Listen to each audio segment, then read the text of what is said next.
Warga Gampong Durian Rampak Kecamatan Susoh Kabupaten Aceh Barat Daya memperingati Maulid Nabi Muhammad SAW di Masjid Baitul Qohar Gampong setempat, Kamis, tanggal 17 November tahun 2022. Selain memperingati kelahiran Nabi, warga Gampong Durian Rampak juga menyantuni ratusan anak yatim juga yatim piatu dalam wilayah Kecamatan Susoh. Ketua Badan Kemakmuran Masjid atau BKM Baitul Qohar, Ustadz Yulisman mengatakan, peringatan Maulid tersebut merupakan agenda rutin yang setiap tahun dilakukan. Tradisi penyantunan anak yatim dan yatim piatu di kegiatan itu juga sebagai penyemangat serta menambah kemeriahan peringatan Maulid. Dan mengingat perjuangan Nabi dalam menegakkan agama Islam dan menjadikannya sebagai tauladan dalam kehidupan sehari-hari. Dikatakannya, momentum peringatan Maulid Nabi Muhammad SAW harus dapat dijadikan sebagai momentum mengevaluasi diri dari apa yang telah dilakukan selama ini dengan terus memupuk ukhuwah Islamiyah.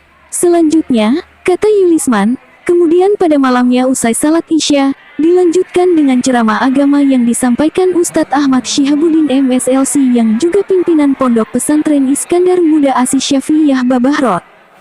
Tujuan dari kegiatan pelaksanaan peringatan Maulid di Masjid Baitul Qohar Desa Rampak 14 Kabupaten Hijriah tahun 2022 ini adalah yang pertama sekali kita ingin membangun sebuah komunikasi silaturahmi di antara sesama warga, khususnya kita dalam lingkungan masyarakat di Banda Rampak dan juga pada khususnya di Desa Rampak. Kemudian yang kedua, bagaimana kita mengambil momen dari pelaksanaan peringatan Maulid ini, ya dengan kita mengadani kembali jejak perjuangan Rasulullah SAW yang bisa kita laksanakan dalam kehidupan kita sehari-hari. Sementara itu Kecik Durian Rampak, Suhaimi mengapresiasi kerjasama dan kekompakan warganya dalam menyemarakan peringatan Maulid Nabi.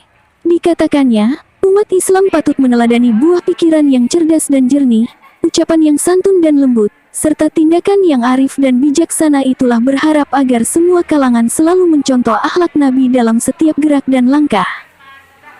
Dari Kabupaten Aceh Barat Daya, Agus melaporkan.